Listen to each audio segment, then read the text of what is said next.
సమంత గురించి ప్రత్యేకంగా చెప్పాల్సిన పని లేదు. ఎంత బిజీగా ఉన్నా కూడా సోషల్ మీడియా ద్వారా అభిమానులకు దగ్గరగా ఉంటారు. తన జీవితానికి సంబంధించిన విషయాలను అభిమానులతో పంచుకుంటూ ఉంటారు. ప్రస్తుతం సోషల్ మీడియా యుగంలో 3 రోజుల పాటు ఫోన్కి దూరంగా ఉన్నట్టు తెలిపారు సమంత. ఆ అనుభవాన్ని తన ఇన్స్టాగ్రామ్లో షేర్ చేశారు.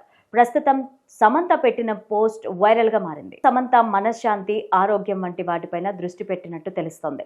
సోషల్ మీడియా యుగంలో ఫోన్ లేకుండా, ఇన్స్టాలు, ట్విట్టర్లు వాడకుండా కమ్యూనికేషన్ స్థిరంగా లేకుండా ఉండడం అనేది దాదాపు అసాధ్యమే. కానీ సమంత ఓ 3 రోజులు వీటన్నింటికి దూరంగా ఉన్నట్టు తెలిపారు. ఆ తర్వాత తన అనుభవాలను అభిమానులతో పంచుకున్నారు. ఫోన్ అండ్ కమ్యూనికేషన్ లేకుండా ఉండడం కష్టం. మనతో మనం ఒంటరిగా ఉండడం చాలా కష్టం. అయినా ఎంతో గొప్పగా అనిపించిందన్నారు సమంత.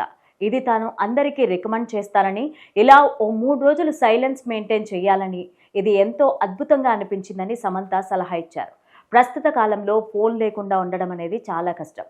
మరి సమంత సలహాను ఎవరైనా పాటిస్తారా అనేది చూడాలి. ఇక సమంత సినిమాల విషయానికి వస్తే, ఓవైపు తెరపైన మహిళా ప్రాధాన్యత కథలతో నడుస్తూ, మరోవైపు ఓటీటీ వేదికగా భిన్నమైన కథలతో రాణిస్తున్నారు. సమంత, వరుణ్ ధవన్ కలిసి నటించిన సిటాడెల్, హనీ బన్నీ వెబ్ సిరీస్లు ఐకానిక్ గోల్డ్ అవార్డుతో పాటు ఉత్తమ వెబ్ సిరీస్ అవార్డును గెలుచుకున్నాయి.